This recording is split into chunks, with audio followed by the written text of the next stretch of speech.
attention profonde pour que questionner les fâcheux qui peuvent faire choisir les victimes de ces petits jeux par hasard. Pas devant le vent marron, prudence, on garde à l'eau. Merci. Je suis pas devant le vent, prudence, on garde à ton.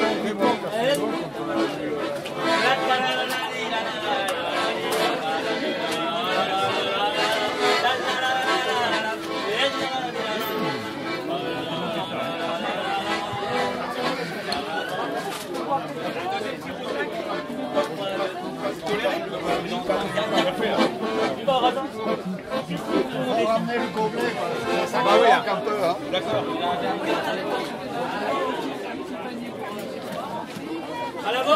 Je vais prendre un petit rosé, s'il vous plaît.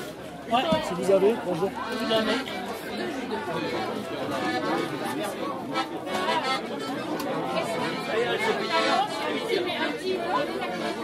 Sa maman Karine. Une annonce. Vite, je m'en fais resservir. Comment elle s'appelle? Oui. La maman s'appelle Karine. Salut Boris. Coucou Maggie. Merci. Ça va? Ouais, ça va. Un, deux. On appelle Karine à l'apéritif en plein cœur du marché des producteurs du pays. Karine, s'il vous plaît, on a votre petit qui vous attend. Ruben. Il s'appelle Ruben. Voilà, il y a Ruben qui vous attend. Voilà, Karine est revenue, elle était pas loin. Regarde Ruben. Et voilà une histoire qui finit bien immédiatement.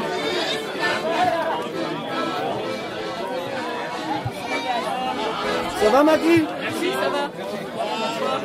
Bah très bien. Ouais, tes enfants. Bah mes enfants vont super bien. Toute la ribambelle des 5 enfants vont super bien. Attends, je remets mon casque. Et toi, comment ça va à Saint-Même? Ça va. Pas trop dur? Non. Il y a un petit rosé là.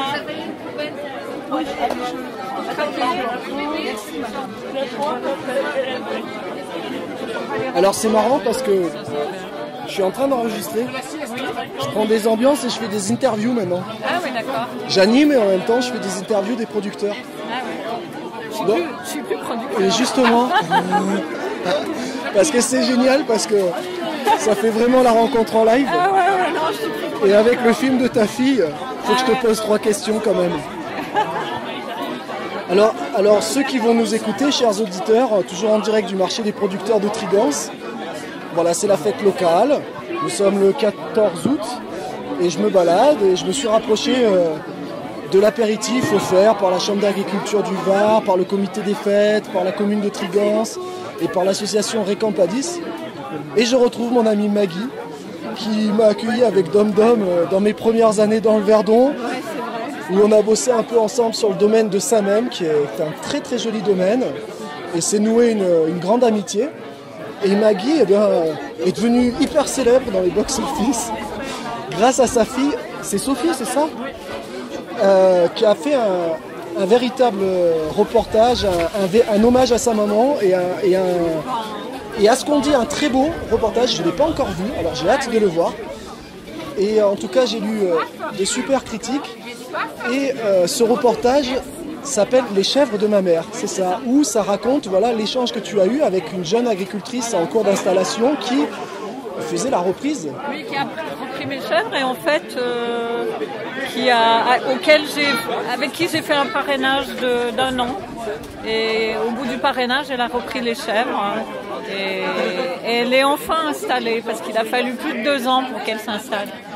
Et là, elle vient de commencer à vendre ses fromages. D'accord, donc voilà. Une démarche qui a pris 2 ans. Ouais. Pourquoi aussi long?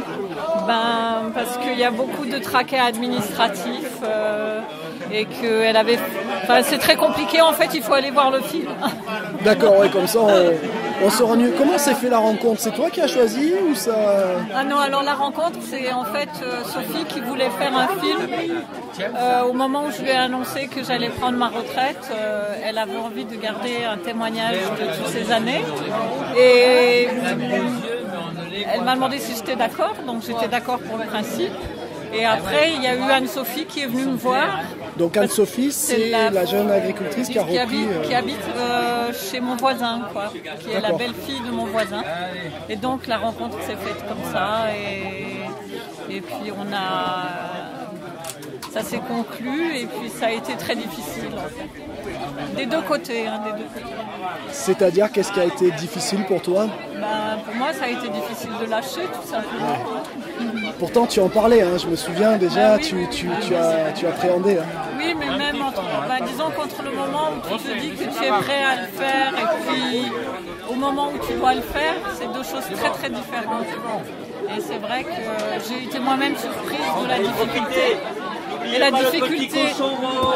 difficulté aussi était de transmettre alors que ma fille filmait. Donc, parce que tu te sentais regarder, écouter? Non, je me suis jamais sentie regarder, écouter, mais voilà. Dans la logique des choses, c'est elle qui aurait dû reprendre. Tu aurais aimé que ce soit elle qui reprenne. Et je pense que pour elle aussi, c'était difficile de voir qu'elle ne reprenait pas. Mais bon, ça a été une très belle expérience. C'est un beau film et je suis contente de l'avoir fait. En tout cas, je ne l'ai pas encore vu, mais j'ai vu la bande-annonce et tout de suite on est plongé. Et pourtant, moi c'était particulier parce que je connais Samem, je suis venu, je te connaissais, et c'est vrai que tout de suite j'ai été plongé dans une dimension encore, j'aurais envie de dire encore plus intime. Et ouais, ça touche quoi. Oh, Dom Dom. Non, tu peux arriver, c'est en direct. Oui, non, mais il n'y a pas de problème. C'est justement le but du jeu du micro-trottoir. Maintenant, pendant les animations, je pars à la rencontre des interviews, des producteurs. Et puis là, il y a Maggie. Alors, avec le film de Sophie, forcément, Maggie. Pas encore, j'ai vu la bande-annonce. Mais non, pas encore, parce que je crois pas qu'il soit encore en ligne sur Internet. Et là où je suis, il est pas passé encore. Voilà, les chèvres de ma mère. Regarde-le. Ouais, volontiers. Il y a le synopsis. J'en avais trouvé. Anne-Gaëlle m'en a donné un. Voilà, alors c'est vrai que là, on parle entre nous, mais pour les personnes qui nous écoutent, donc on parle du film de Sophie Audier, donc la fille de Maggie Audier qui est devant moi. Le film s'appelle Les chèvres de ma mère. Et le sous-titre, c'est « Peut-on transmettre le goût de la liberté ?» Donc Maggie a été éleveuse de chèvres avec une transformation fromagère en vente directe sur le domaine de Samem. Et sa fille a filmé la transmission du troupeau de Maggie. Donc je vais vous lire le synopsis. Ah, les terres. Tu es toujours propriétaire ou tu es en fermage? Je suis en fermage. Enfin, elle est en fermage. Elle est en fermage, voilà. Donc le synopsis, sur le plateau de Samem, dans les hauteurs de Trigance, Maggie fabrique depuis 40 ans du fromage de chèvre dans le respect de la nature et des animaux. Bientôt à la retraite, elle doit céder son troupeau. Elle décide alors de parrainer Anne-Sophie, jeune agricultrice qui souhaite s'installer. Au fil des saisons, le processus de transmission s'avère être un douloureux renoncement pour l'une et un difficile apprentissage pour l'autre. Peut-on encore aujourd'hui transmettre le goût de la liberté? Voilà. Pour ma part, pour la petite anecdote, j'ai fait des études agricoles dans l'espoir de m'installer en tant que chevrier transformation laitière, ce qui a fait aussi... Ah bien, bonjour Anne-Sophie, viens. Pour justement un jour être fromager en fromage de chèvre. Et puis j'ai renoncé parce qu'en effet c'est très compliqué. Généralement il faut s'endetter, c'est pas évident. Et je peux dire que juste à la vue de la bande-annonce, j'ai été énormément touché par ce film qui en plus je me sentais concerné, connaissant Maggie, etc. Donc Anne-Sophie va nous rejoindre, c'est chouette. On va y aller, alors c'est pas une vas-y.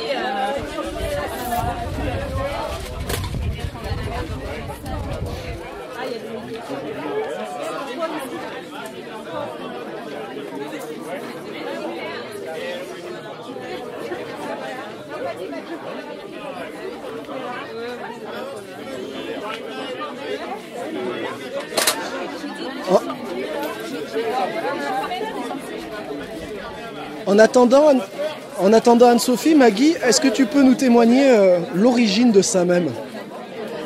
Parce que ça aussi, c'est quand même une histoire... En fait, d'aussi loin que j'en sais, c'était une ancienne commanderie templière. Mais je pense que c'était déjà habité par les Romains. parce qu'on a trouvé une stèle mortuaire, donc je pense que c'est habité depuis très longtemps. Et toi, comment t'y es arrivé? Oh, ça c'est très long. C'est trop long. Allez, Je sais plus pour qui c'est. on n'a pas de format. Non, vraiment.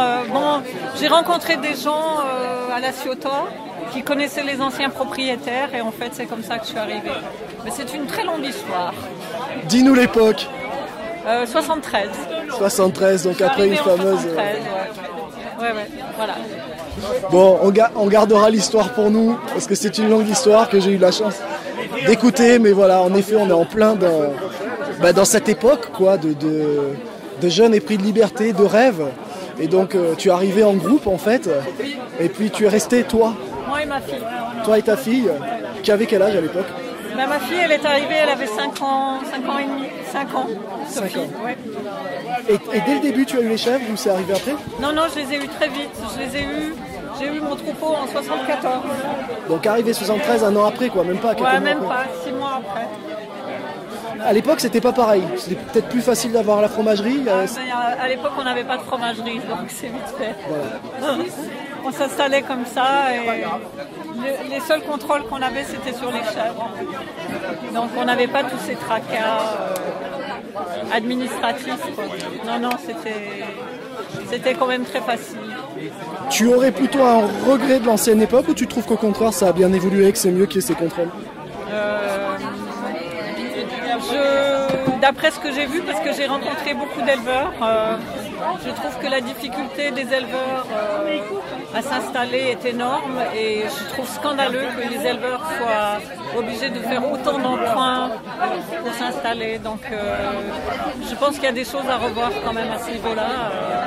Après, on est dans une période où on est dans les normes, donc moi je suis restée fidèle aux non-normes, quoi. Donc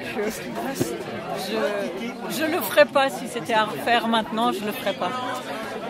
Ton meilleur souvenir avec les chèvres, si tu en as un? Oh, j'en ai tout plein. Bon ben un de tes meilleurs. Ce que j'aimais beaucoup, c'est aller rechercher mes chèvres dans la montagne et de tout d'un coup entendre le petit son de la cloche et de les appeler, de les voir arriver, puis de redescendre avec. Mais j'ai eu un vrai bonheur avec mes chèvres. Donc voilà. Ouais, parce que ce qu'il y a de particulier à ça même, c'est que c'est d'un seul tenant, c'est grand et du coup le troupeau vaque en liberté. Oui, j'ai toujours eu des chèvres en liberté. Et des ânes sur la fin. Et un âne sur la fin. Ouais. On va essayer de se rapprocher d'Anne-Sophie, avoir un peu son témoignage. C'est ton problème. Bonjour Anne-Sophie, je peux t'enlever quelques instants? C'est pour parler au micro, non? Voilà, je le tiens, c'est en fait un micro-trottoir, je pars à la rencontre des différents producteurs ici présents. Et puis, bon, connaissant Maggie par amitié, tu vois, j'avais allumé le micro pour prendre l'ambiance de l'apéritif. Et puis voilà, il y a eu ce film, ce reportage, vous êtes là toutes les deux, donc je trouve que c'est quand même l'occasion, tu vois, dans le vif de l'action, d'avoir un petit témoignage. Donc voilà, pour te présenter rapidement, tu as pris la succession de Maggie, la relève avec le troupeau et les terres à ça même. Eh bien, ça fait combien de temps donc maintenant que tu es installé? Ça fait depuis octobre 2012. Voilà, donc ça fait, on est en début août 2014, ça fait pas tout à fait 2 ans. Ton émotion là? Ben, je suis contente déjà parce que je peux vendre du fromage enfin. Ouais, elle vient de nous dire que ça a été hyper compliqué en Ça a fait. été compliqué et puis non, je suis heureuse dans ce que je fais donc voilà. Alors pour te situer, parce que là l'idée du micro-trottoir, c'est après de mettre ça sur internet et n'importe qui peut nous écouter, aussi bien des agriculteurs que des gens en ville qui connaissent absolument pas tout ça. Donc pour te présenter en 2 mots, est-ce que tu es du territoire? Que ce soit oui ou que ce soit non, est-ce que tu sais ce que c'est que la ruralité? Et que ce soit oui ou que ce soit non en toi, si jamais c'est oui, est-ce que dans ta famille il y a eu déjà des expériences agricoles ou est-ce que c'est le grand plongeon de C'est le grand plongeon. J'ai pas eu. Alors apparemment ma grand-mère avait des chèvres mais en Italie. D'accord. Mais du coup non, ça a été. J'ai fait mon école à Saint-Maximin, dans l'école le lycée agricole. Donc dans le Var en bas, Ouais, dans voilà, le Var, sur la côte. Voilà. Et puis du coup, on m'a obligée à faire un stage dans l'élevage d'ovins viande à ce moment-là. Et donc j'ai fait bergère et puis j'ai continué là-dedans. jusqu'à ce que je rencontre mon copain actuel et puis Qui était ici? qui est de Trigance et qui fait berger, quoi, qui est éleveur de, ses parents sont éleveurs de brebis. Parce que toi, tu étais plutôt en bas. sur Moi la côte. je suis de Salerne. D'accord, donc Salerne, c'est plutôt le moyen vin et c'est connu avec la tomate de Salerne, Ouais, avec voilà. la fameuse argile rouge qui fait les fameuses tomates. C'est ça. Et puis voilà, et puis du coup on s'est rencontrés, j'ai eu un enfant et puis j'ai voulu tester un autre élevage que l'élevage de brebis et puis Désolée de vous interrompre, mais Allez-y, c'est quand je le vous en tirage prie. là. Le tirage de la tombola, on va dire dans un petit quart d'heure, le temps qu'on papote un peu avec Anne-Sophie. Regardez, il est bon le vin, C'est on a pas le la temps de question, se on a 12 désaltérer. enfants qui ont la dalle. Ah, bah ils se régaleront bien après. donc voilà. Du coup après il m'a présenté Maggie, il m'a proposé de venir apprendre le métier chez Maggie et puis on a sympathisé et on a commencé une aventure ensemble, voilà notre aventure ensemble. Alors bon, l'élevage est réputé comme être un métier difficile. Le territoire du Haut-Var est réputé comme avoir des hivers difficiles. Il y a encore une vision très masculine de ces métiers. Maggie est une femme, a assuré son élevage pendant 40 ans. Toi, tu es une femme. Est-ce que tu ressens ce poids un peu masculin sur cette profession ou pas? Comment tu es accueillie? Et toi, est-ce que tu as envie de dire aux autres femmes oui, c'est tout à fait possible? Ou est-ce que tu as plutôt envie de dire c'est possible, mais attention les copines, faut se lever tôt, quoi. Je pense que il faut se lever tôt parce que c'est le métier qui veut ça, mais autrement je pense que n'importe qui veut le faire. Il n'y a pas de différence entre la femme et l'homme. Même j'ai pas l'impression vraiment d'être mise à l'écart parce que je suis une femme ou quoi que ce soit. Parce que le métier des bergers, des fois le milieu des bergers est un peu oui, réputé, c'est vrai que du fermé, côté, etc., ouais. Mais moi maintenant, parce qu'il y a de plus en plus de bergères et même ils disent que les femmes sont beaucoup plus, elles sont plus, comment on peut dire ça, maternelles, voilà, avec les animaux. Du coup, c'est vrai que certains éleveurs préfèrent des bergères que des bergers, quoi. Ça c'est sûr. Enfin voilà. Et là, justement, Maggie avait l'habitude de lâcher le troupeau sur Saint-Même. Est-ce que tu es toujours sur cette façon de faire ou est-ce que toi, tu conduis le troupeau comme une bergère? Je conduis le troupeau, de temps en temps je le lâche, mais je suis jamais tranquille parce qu'on a le loup maintenant sur le canton, quoi. Enfin, et puis du coup, on a toujours peur de se faire attaquer les animaux, quoi. C'est surtout ça. C'est dommage parce qu'elles sont beaucoup mieux en liberté que de devoir être gardées et puis avoir des horaires et tout ça, mais bon, on n'a pas le choix, pas vraiment le choix. Bon, et ton avis justement sur cette question, le loup, animal magique, emblématique, la nature sauvage qui a son droit de vivre, en même temps voilà une profession, berger, c'est de l'emploi, c'est aussi nourrir les autres, c'est entretenir un territoire. Voilà. Alors, c'est ça, c'est berger, c'est entretenir un territoire. Pour moi, le loup, il n'a pas vraiment sa place ici. Enfin, il sert, je vais dire, il sert à rien pour moi. Enfin, on dit que ça amène la biodiversité, tout ça, mais pas pour moi. Je veux dire, à quoi il sert à part pour tuer des animaux qu'on élève et tuer, et ruiner la faune sauvage, on va dire. Tous les animaux sauvages, il y en a moins. Voilà. Et du coup, est-ce que tu penses que ce serait un animal à disparaître ou est-ce que toi, tu serais plutôt favorable à des zones à loup sans éleveurs et à des zones à éleveurs sans à loup, donc avec du tir? Non, je serais plus tu as une idée là-dessus? Je serais plus pour des parcs, pour mettre les loups dans des parcs, pour faire venir les touristes s'ils veulent faire ça, quoi. Mais après, pour qu'ils soient en liberté comme il est maintenant, il n'y a pas de cohabitation possible. Donc pour moi, voilà. On ne peut pas vivre avec ou avoir toujours la peur de se faire attaquer et puis même tellement être stressé en gardant que tu transmets le stress à tes bêtes. Moi ça m'est arrivé en gardant que j'étais tellement stressée de garder dans des bois que dès que j'entendais un bruit, les chèvres elles se regroupaient tout autour de moi parce que j'avais peur de ça. Après maintenant, voilà, de toute façon on n'a pas le choix de faire avec, mais si on pouvait au moins défendre nos troupeaux, ça serait...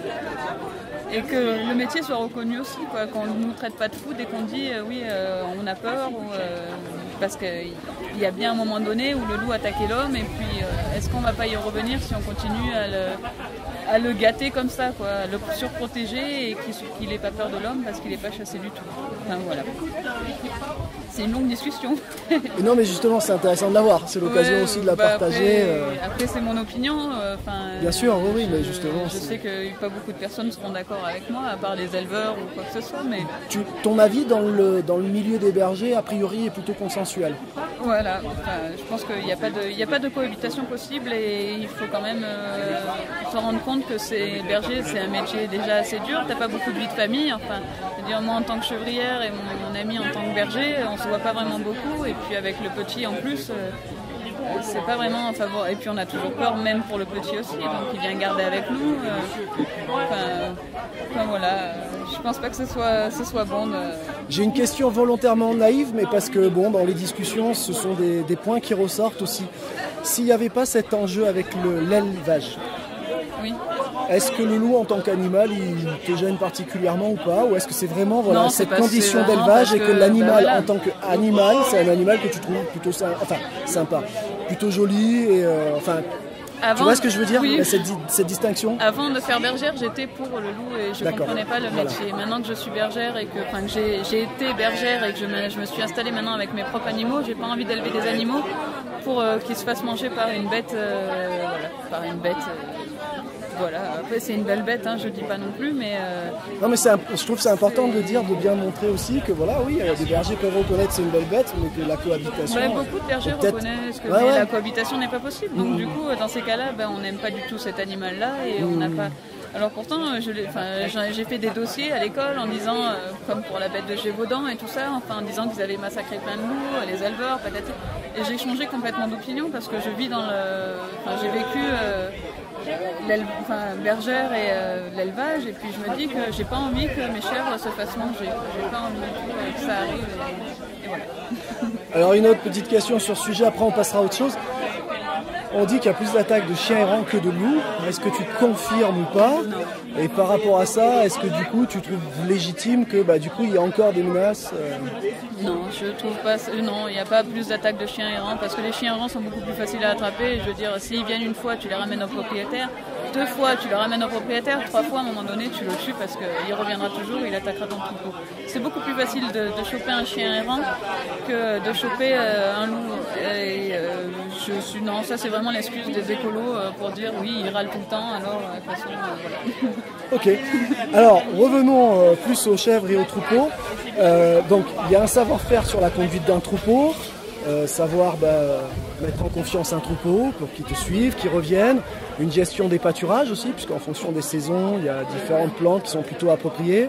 Il y a aussi une connaissance du fromage à avoir pour faire des bons fromages, puisqu'il y a plein de menaces au niveau des champignons qui peuvent apparaître, au niveau de l'affinage.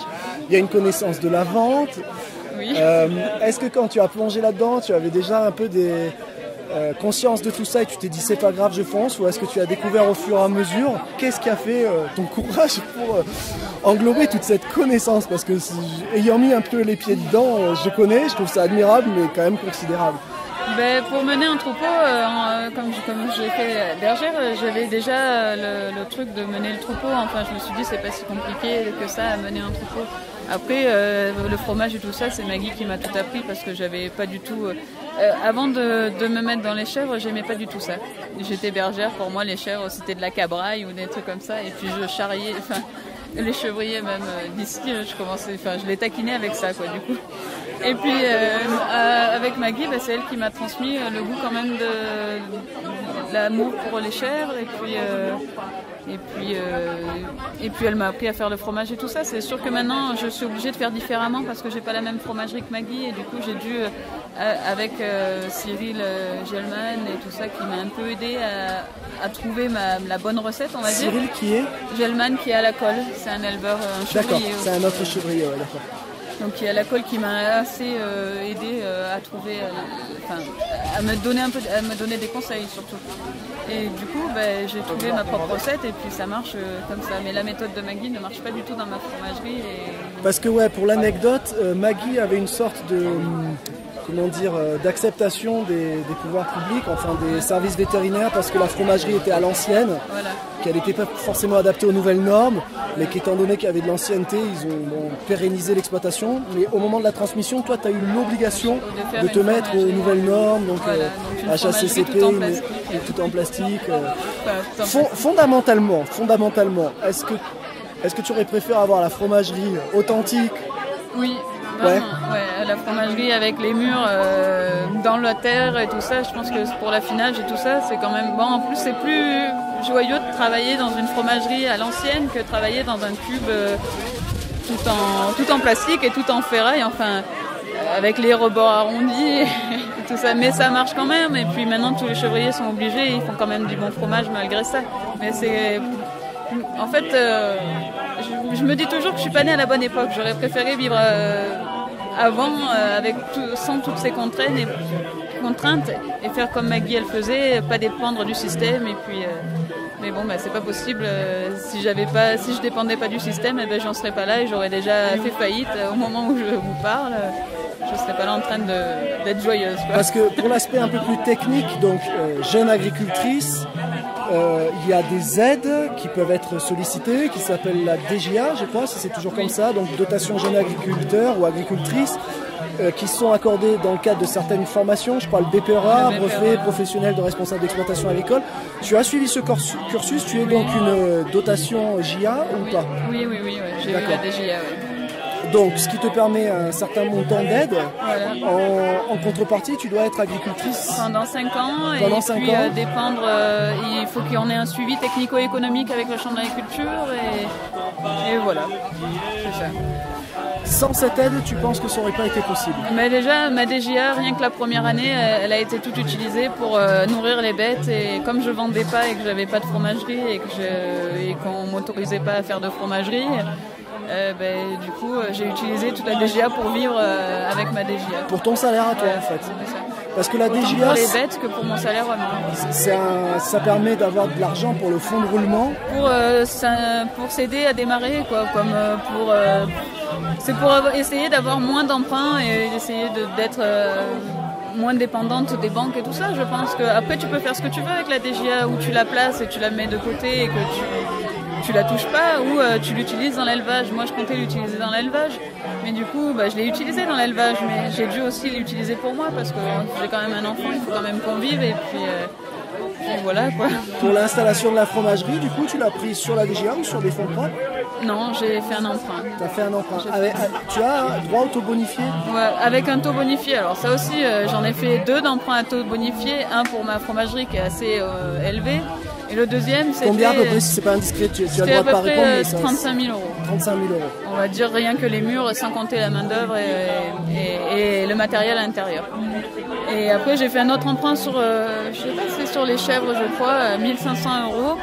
Et en fait, ils nous demandent un truc insensé, ils nous demandent des factures avant d'avoir payé. Alors il faut que le fournisseur nous fournisse une facture acquittée, mais sans qu'ils encaissent le chèque. Alors on va demander à des gens de te faire une facture acquittée alors qu'ils ont un chèque, mais qu'il ne faut pas qu'ils encaissent jusqu'à ce que... Donc voilà, j'en ai fait 2 et puis j'en ai plus fait. Et puis du coup là, je fais des emprunts. Pour ma fosse septique, j'ai fait un emprunt à taux normal. Pour donner une idée aux auditeurs, un taux bonifié, c'est 1%. 1%, donc c'est quand même super intéressant, mais c'est très compliqué, très contraignant. Il faut aimer l'administration, il faut aimer passer son temps au téléphone et quand tu fais ce métier, c'est pas pour être au téléphone, quoi. Ouais. Alors une question aussi, tu récupères le troupeau donc il y a 2 ans. Oui. C'est ça? Il y a 3 ans, tu as commencé avec Maggie. Il y a 2 ans, tu récupères le troupeau. Maggie, j'ai commencé il y a 3 ans, mais on a fait plusieurs années, 2 ou 3 années ensemble. D'accord, donc tu t'es bien imprégné du métier. Ouais. La première année, tu n'as pas pu vendre. Par contre, les chèvres étaient là. Oui. Le lait, qu'est-ce qu'il est devenu? Il a été jeté. Voilà, il a été jeté. J'ai fait quelques fromages pour moi, mais comme tu n'as pas le droit d'en vendre et tu as toujours peur qu'on te dénonce. Je te pose la question parce que c'est quelque chose où, moi aussi, à un moment, j'ai voulu m'installer. On m'a dit faites attention parce qu'il faut un rythme de croisière. Et un rythme de croisière, c'est un certain troupeau. Et quand on n'a pas la clientèle, le lait se jette. Et je pense que c'est des choses. Donc voilà, tu as vécu ça. Quand tu n'as pas de fromagerie, tu peux pas faire de fromage que j'en ai fait dans une caravane, mais je l'ai pas. Voilà, c'était juste pour nous. Et puis j'en ai vraiment pas du tout vendu parce que j'avais pas le droit et j'avais pas envie de tenter l'expérience. Que si jamais il y avait quelque chose, voilà. Comment tu as été accueilli au niveau de la clientèle? Est-ce que les gens t'ont plutôt bien accueilli en se disant tiens, il y a la relève? Ou est-ce que la différence a été difficile à porter? Je pense que ce qui m'a aidé, c'est le film. Au niveau niveau de la clientèle. Après, ils connaissaient Maggie et puis j'ai un peu travaillé avec Maggie. Donc, je sais pas si c'est vraiment le fait que ça change, que ça les a si ça les a dérangés. Je sais pas, ils me l'ont pas dit en même temps. Mais le film a beaucoup aidé aussi à que les gens viennent acheter du fromage juste parce que il y a eu le film. Voilà, donc ça aussi c'est important, tout ce qu'on peut faire au niveau média vis-à-vis des petits artisans et des producteurs agricoles. Je me plais à dire sur les marchés que voilà, vous n'avez pas les mêmes fonds en marketing que les grandes marques. Ouais. Et le bouche à oreille et la publicité. Donc voilà, un film, une petite émission radio, c'est des choses importantes. Ouais. Tu le considères Oui, je pense que le bouche à oreille et puis les médias. C'est vrai que quand tu as des petits... que tu vois des gens ou que tu dis quand même ça serait bien d'aller les voir pour voir un peu où ils en sont et tout ça. Enfin, généralement les gens quand ils viennent me voir c'est pour savoir où j'en suis et puis si je vends du fromage. Ils s'intéressent vraiment, mais je pense parce qu'il y a eu le film. Après s'il n'y avait pas eu le film, ça serait pas, j'aurais pas été mis devant tout le monde comme ça.